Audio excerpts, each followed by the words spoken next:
दोस्तों, क्या आपने कभी ये सोचने की कोशिश की है कि इस धरती पर लगभग 8 अरब इंसान रहते हैं।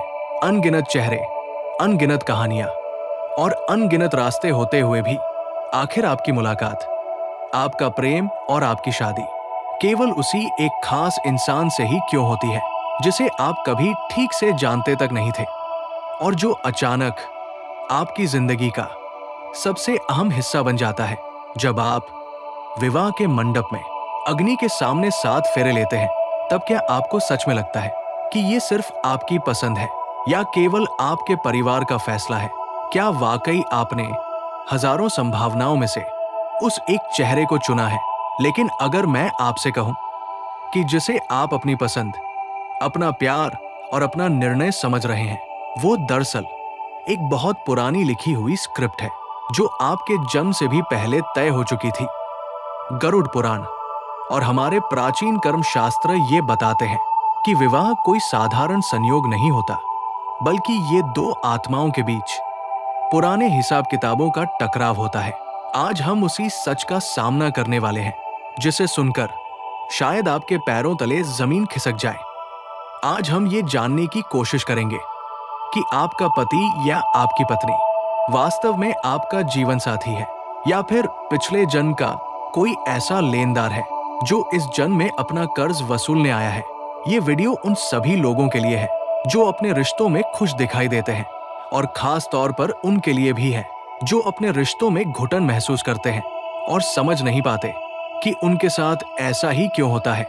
सबसे पहले हमें उस सबसे बड़ी गलतफहमी को तोड़ना होगा जिसे आज की आधुनिक दुनिया में हम चॉइस या पसंद कहकर समझते हैं। आज हमारे पास डेटिंग एप्स है, मैट्रिमोनियल वेबसाइट्स है और हमें ये भ्रम होता है कि हम स्क्रीन पर स्वाइप करके अपना जीवन साथी चुन रहे हैं। हमें लगता है कि हम प्रोफाइल और तस्वीर देखकर फैसला कर लेते हैं, लेकिन अध्यात्म कहता है कि ये सब केवल एक पर्दा है, एक नाटक है, क्योंकि पर्दा उठने से बहुत पहले ही ये तय हो चुका होता है कि कौन सा किरदार किसके साथ जीवन का रोल निभाएगा। गरुड़ पुराण के प्रेत खंड में बताया गया है कि जब किसी जीवात्मा की मृत्यु के बाद यमलोक की यात्रा पूरी होती है और उसे दोबारा पृथ्वी पर भेजा जाता है, तो छठी की रात विधाता उसके ललाट पर कुछ विशेष रेखाएं अंकित कर देते हैं जिन्हें ललाट रेखा कहा जाता है। इन रेखाओं में 3 बातें ऐसी होती हैं जिन्हें बदला नहीं जा सकता। पहली, मृत्यु का समय, दूसरी, माता पिता और तीसरी, जीवन साथी, यानी आप किस घर में जन्म लेंगे और किसके साथ आपका विवाह होगा। ये निर्णय उसी क्षण बंद फाइल की तरह लॉक कर दिया जाता है जब आप गर्भ में केवल एक मांसपिंड होते हैं। लेकिन अब सबसे बड़ा सवाल ये उठता है कि ये सब तय करता कौन है? क्या भगवान ऊपर बैठकर किसी लॉटरी की तरह नाम निकालते हैं कि किसकी शादी किससे होगी? नहीं, ईश्वर न्यायप्रिय है। वे किसी के साथ पक्षपात नहीं करते। ये जोड़ियां भगवान नहीं बनाते, बल्कि आपका अपना ऋणानुबंध बनाता है। ऋणानुबंध शब्द को जरा गहराई से समझिए। ऋण का अर्थ है कर्ज और अनुबंध का अर्थ है बंधन, यानी पिछले जन्मों में जो हिसाब अधूरा रह गया वही आपको इस जन्म में बांधकर सामने खड़ा कर देता है। कल्पना कीजिए कि किसी पिछले जन्म में आपका किसी आत्मा के साथ बहुत गहरा लेन देन था।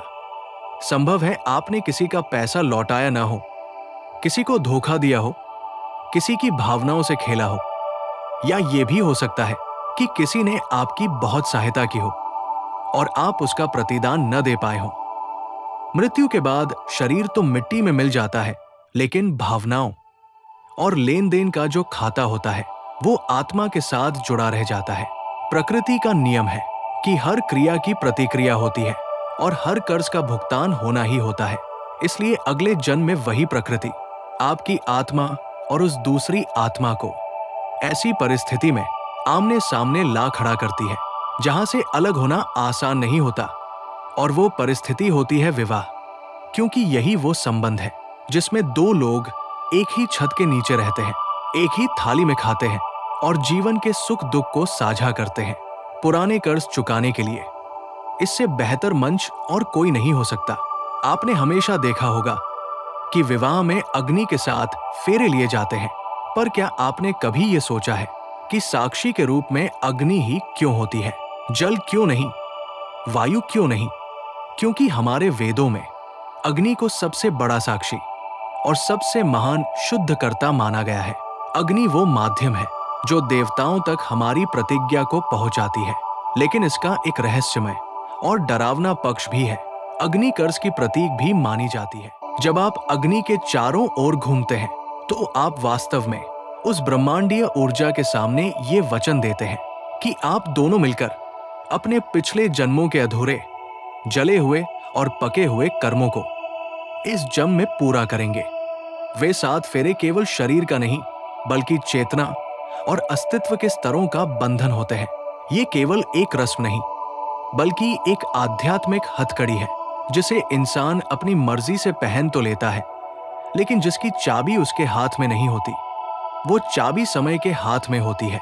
गरुड़ पुराण और कर्म सिद्धांत के अनुसार मनुष्य अपने जीवन में मुख्य रूप से 3 प्रकार के विवाहों का अनुभव करता है, और यदि आप अपने जीवन को ईमानदारी से देखें तो आपको स्वयं समझ आ जाएगा कि आपका संबंध किस श्रेणी में आता है। पहली श्रेणी को शास्त्र शत्रु विवाह या प्रतिशोध का बंधन कहते हैं। ये सबसे पीड़ादायक स्थिति होती है।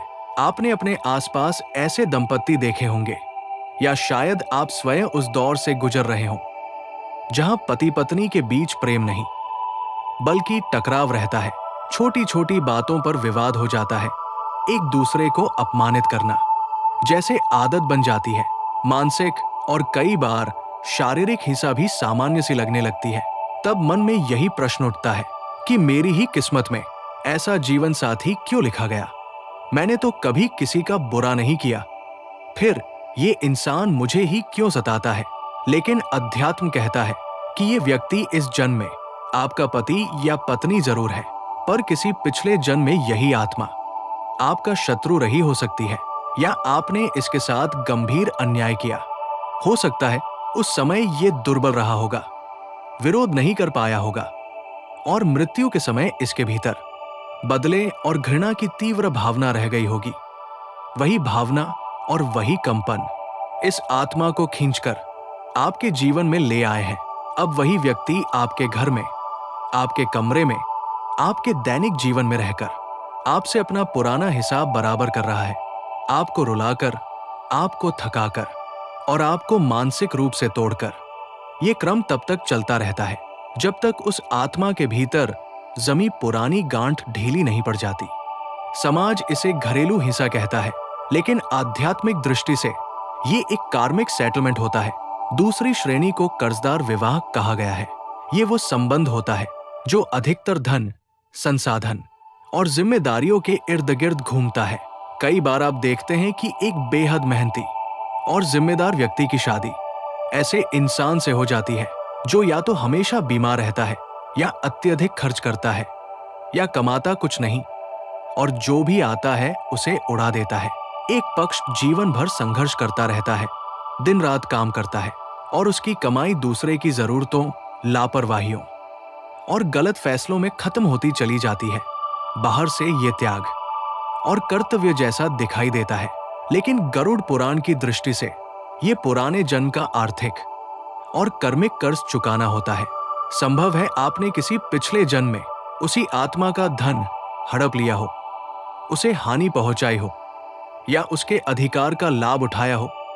इसलिए इस जन्म में वही आत्मा आपसे ब्याज सहित वसूली कर रही होती है, और जिस दिन वो हिसाब पूरा हो जाता है, जिस दिन वो शून्य पर पहुंच जाता है, उसी दिन या तो उस व्यक्ति का व्यवहार बदलने लगता है, या फिर वो किसी न किसी रूप में आपके जीवन से अलग हो जाता है, चाहे वो अलगाव हो, दूरी हो या मृत्यु, क्योंकि प्रयोजन समाप्त हो चुका होता है।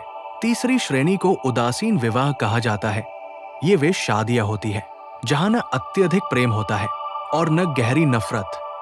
पति अपने काम और संसार में व्यस्त रहता है, पत्नी अपनी दुनिया में। दोनों एक साथ रहते हैं, बच्चे होते हैं, जिम्मेदारियां निभाई जाती है, लेकिन भीतर कहीं कोई गहरा आत्मिक संबंध नहीं बन पाता। ऐसा लगता है जैसे दो अजनबी एक ही यात्रा में, एक ही डिब्बे में बैठे हों, ये तब होता है जब किसी पिछले जन्म में उस आत्मा के साथ केवल थोड़ा सा लेन देन शेष रह गया होता है। कोई भारी कर्ज नहीं होता, बस कुछ औपचारिक कर्म पूरे करने होते हैं।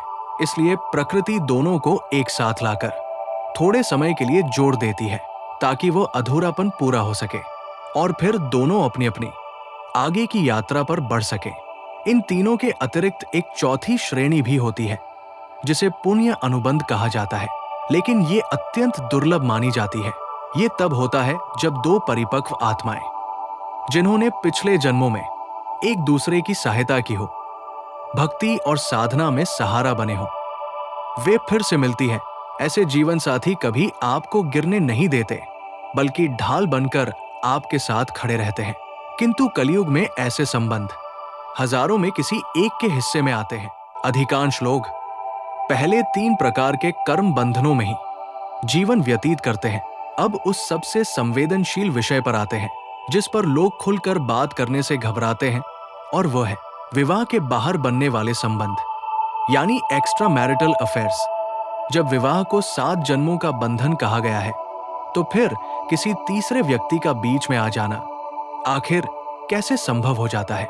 क्या ये केवल चरित्र की कमजोरी है, या इसके पीछे भी कोई गहरा कार्मिक गणित छिपा है? शास्त्र बताते हैं कि कई बार हमारा ऋणानुबंध केवल एक ही आत्मा से पूरा नहीं होता। मान लीजिए किसी पिछले जन्म में आपके एक से अधिक संबंध रहे हों, या किसी से बहुत गहरा भावनात्मक जुड़ाव अचानक टूट गया हो। वो आत्मा भी अपना हिस्सा मांगने के लिए भटकती रहती है। इस जन्म में आपकी शादी किसी और से हो जाती है क्योंकि प्रारब्ध में वही लिखा होता है, लेकिन जब वो पुरानी आत्मा आपके जीवन में फिर से प्रवेश करती है तो भीतर एक अजीब सी बेचैनी, खिंचाव और आकर्षण पैदा हो जाता है। यही वो अवैध आकर्षण है जिसे लोग प्यार समझ बैठते हैं, जबकि वास्तव में वो किसी अधूरे कर्म की पुकार होती है। लेकिन गरुड़ पुराण इसे सही नहीं ठहराता। वो स्पष्ट करता है कि ये एक परीक्षा है। प्रकृति आपको पुराने कर्जदार से मिलवाती जरूर है, पर निर्णय आपके विवेक और आपके धर्म पर छोड़ देती है। यदि आप उस आकर्षण में बहकर अपने वर्तमान जीवन साथी को धोखा देते हैं, तो आप पुराने कर्ज को चुकाने के बजाय एक नया और कहीं अधिक भारी कर्म बना लेते हैं। ये ऐसा दलदल है जिसमें व्यक्ति प्रेम समझकर उतरता है, लेकिन अंततः वो उसी पुराने कर्ज में और गहराई से फंस जाता है। अब उन लोगों की बात करें जो ये सोचकर परेशान रहते हैं कि उनकी शादी क्यों नहीं हो रही। उम्र निकलती जा रही है, दोस्त और रिश्तेदार सब सेटल हो चुके हैं, लेकिन उनका कोई योग नहीं बन रहा। क्या ये किसी श्राप का संकेत है? अध्यात्म कहता है नहीं। कई बार ये श्राप नहीं, बल्कि एक बड़ा आशीर्वाद होता है। जिन आत्माओं पर पृथ्वी पर कोई भारी कार्मिक देनदारी शेष नहीं होती, प्रकृति उन्हें विवाह के बंधन में नहीं बांधती, उन्हें स्वतंत्र रखती है ताकि वे अपने जीवन को किसी बड़े उद्देश्य, सेवा या ईश्वर की ओर मोड़ सके। समाज इसे दुर्भाग्य समझता है, लेकिन कई बार यही संकेत होता है कि आत्मा अपनी यात्रा के अंतिम पड़ाव की ओर बढ़ रही है। अब ये प्रश्न स्वाभाविक है कि यदि सब कुछ पहले से तय है, यदि विवाह एक तरह का पुराना सौदा है जिस पर हम पहले ही हस्ताक्षर कर चुके हैं, तो फिर हमारे हाथ में क्या है? क्या हमें बस चुपचाप सहते रहना चाहिए? नहीं, गरुड़ पुराण मनुष्य को असहाय नहीं, बल्कि जागरूक बनाना चाहता है। जब व्यक्ति ये समझ लेता है कि सामने वाला उसे इसलिए दुख नहीं दे रहा क्योंकि वो बुरा है, बल्कि इसलिए क्योंकि कोई पुराना हिसाब पूरा होना है, तब उसका दृष्टिकोण बदल जाता है। वो स्वयं को केवल पीड़ित मानना छोड़ देता है और भीतर एक स्वीकार भाव जन्म लेता है। अब समाधान की बात करें। क्या तलाक ही हर समस्या का उत्तर है? आज की दुनिया में लोग ये मान लेते हैं कि साथी बदल लेने से दुख समाप्त हो जाएगा, लेकिन कर्म का नियम कहता है कि यदि आपने पाठ नहीं सीखा, यदि आपने बीच में ही संबंध छोड़ दिया, तो वो कर्ज समाप्त नहीं होता। वो आगे के जन्मों और आगे के संबंधों में स्थानांतरित हो जाता है। इसलिए कई बार देखा जाता है कि व्यक्ति बार बार रिश्ते बदलता है, लेकिन समस्या का स्वरूप वही बना रहता है। चेहरे बदल जाते हैं, कहानी नहीं बदलती, क्योंकि जब तक आपकी ऊर्जा और आपके कर्म नहीं बदलते, तब तक जीवन में आने वाला पात्र भी केवल रूप बदलकर आता रहता है। विवाह टूटने का दर्द इतना गहरा क्यों होता है? इसका कारण केवल हार्मोन नहीं, बल्कि दो व्यक्तियों के सूक्ष्म शरीरों का जुड़ जाना होता है। जब वे अलग होते हैं तो ये ऐसे होता है जैसे जुड़ी हुई चेतनाओं को जबरन अलग कर दिया गया हो। यही कारण है कि उस पीड़ा को भरने में कभी कभी पूरा जीवन और कई बार कई जन्म लग जाते हैं। इसी कार्मिक चक्र को तोड़ने का जो उपाय शास्त्र बताते हैं वह है साक्षी भाव और क्षमा। सुनने में ये साधारण लगता है, लेकिन व्यवहार में ये सबसे कठिन साधना है। जिसने आपको सबसे अधिक दुख दिया हो उसे मन से क्षमा करना और उसके लिए शुभकामना रखना अहंकार के लिए सबसे बड़ी चुनौती होती है। पर याद रखिए, बदला लेने का अर्थ होता है उसी आत्मा के साथ एक नया अध्याय शुरू कर देना। यदि आप वास्तव में इस बंधन से मुक्त होना चाहते हैं तो नफरत से नहीं बल्कि उपेक्षा और क्षमा से उस डोर को काटना होगा। एक सरल प्रयोग बताया गया है कि जब आपका जीवन साथी सो जाए तो उसके शांत चेहरे को देखकर मन ही मन ये भावना करें कि हमारे बीच जो भी पुराना हिसाब था वो आज समाप्त हो। मैं तुम्हें मुक्त करता हूं और स्वयं को भी मुक्त करता हूं। जब ये कंपन लगातार भेजी जाती है तो धीरे धीरे सामने वाले की आत्मा को भी शांति मिलने लगती है और या तो उसका व्यवहार बदल जाता है या वो बिना कड़वाहट के आपके जीवन से दूर हो जाता है। अब गर्भ संस्कार के उस गहरे रहस्य को समझना भी जरूरी है जिसे अक्सर लोग नजरअंदाज कर देते हैं। शास्त्र कहते हैं कि पति पत्नी के बीच जिस प्रकार की चेतना, भाव और ऊर्जा होती है उसी स्तर की आत्मा उनके गर्भ की ओर आकर्षित होती है। यदि दाम्पत्य जीवन कलह, वासना, लालच और क्रोध से भरा हो तो उसी प्रकार की भटकी हुई चेतना गर्भ में प्रवेश करती है और आगे चलकर वही संतान माता पिता के लिए पीड़ा का कारण बन जाती है। इसलिए हमारे पूर्वजों ने विवाह को केवल सामाजिक समझौता नहीं बल्कि एक पवित्र संस्कार कहा। आकर्षण के विषय में भी एक गहरा रहस्य है। जब किसी के प्रति असामान्य खिंचाव पैदा होता है और व्यक्ति अपनी बुद्धि खो बैठता है तो वो प्रेम नहीं बल्कि माया का जाल होता है। वह चुंबकत्व किसी पुराने कर्म का संकेत होता है जो आपको अपनी ओर खींच रहा होता है। सच्चा प्रेम शांति देता है, अंधापन नहीं। यदि किसी संबंध में प्रवेश करते ही आपका संतुलन बिगड़ जाए तो समझ लेना चाहिए कि वो प्रेम नहीं बल्कि किसी पुराने ऋण की दस्तक है। अब समाधान के रूप में दान और सेवा का भी विशेष महत्व बताया गया है। जब व्यक्ति दूसरों के जीवन को संवारने में सहायता करता है तो प्रकृति उसके जीवन के उलझे हुए सूत्रों को सुलझाने लगती है। प्रारब्ध को पूरी तरह मिटाया नहीं जा सकता, लेकिन उसे हल्का अवश्य किया जा सकता है। ठीक वैसे ही जैसे पत्थर से चोट लगना तय हो, पर जूते पहन लेने से पीड़ा कम हो जाती है। गृहस्थ जीवन को शास्त्रों में सबसे बड़ा तप इसलिए कहा गया है क्योंकि घर में रहकर अपने अहंकार, क्रोध और अपेक्षाओं पर नियंत्रण करना जंगल की तपस्या से कहीं कठिन होता है। यदि जीवन साथी कठिन है तो इसे अपने जीवन की परीक्षा मानिए। ईश्वर वही प्रश्न उत्तर देता है जिसे हल करने की क्षमता हमें होती है। अंत में ये समझ लेना आवश्यक है कि कोई भी संबंध स्थायी नहीं होता। हम सब यात्री हैं, कुछ समय एक ही सराय में रुकते हैं और फिर अपनी अपनी राह पर आगे बढ़ जाते हैं। इसलिए अपने जीवन साथी को अपने कर्मों का दर्पण समझिए। दर्पण तोड़ने से चेहरा साफ नहीं होता, चेहरा बदलने से ही प्रतिबिंब बदलता है। अपने कर्म सुधारिए, सेवा, दान और नाम जप को जीवन में स्थान दीजिए। जब पुण्य बढ़ते हैं तो पुराने कर्मों की आग स्वतः धीमी पड़ने लगती है। विवाह केवल शरीर का मिलन नहीं बल्कि चेतना का अनुबंध है, और जो इस अग्नि से अपने धैर्य, करुणा और प्रेम को बचाकर निकाल लेता है वही वास्तव में जीवन की सबसे बड़ी विजय प्राप्त करता है। यदि आज की बातों ने आपके भीतर कुछ ज्ञान जगाया हो तो इसे केवल सुनकर छोड़ मत दीजिए, अपने जीवन में उतारने का प्रयास कीजिए और अंत में मन ही मन अपने जीवन में आए हर उस व्यक्ति को मुक्त कीजिए जिससे आपके भीतर अभी भी कोई शिकायत जुड़ी हुई है, क्योंकि जिस पिंजरे में आप दूसरे को बंद करते हैं उसी में आप स्वयं भी बंद रहते हैं। उन्हें मुक्त कीजिए और स्वयं को भी मुक्त कीजिए। यही सच्ची मुक्ति का मार्ग है। मिलते हैं अगली वीडियो में। तब तक के लिए राधे राधे।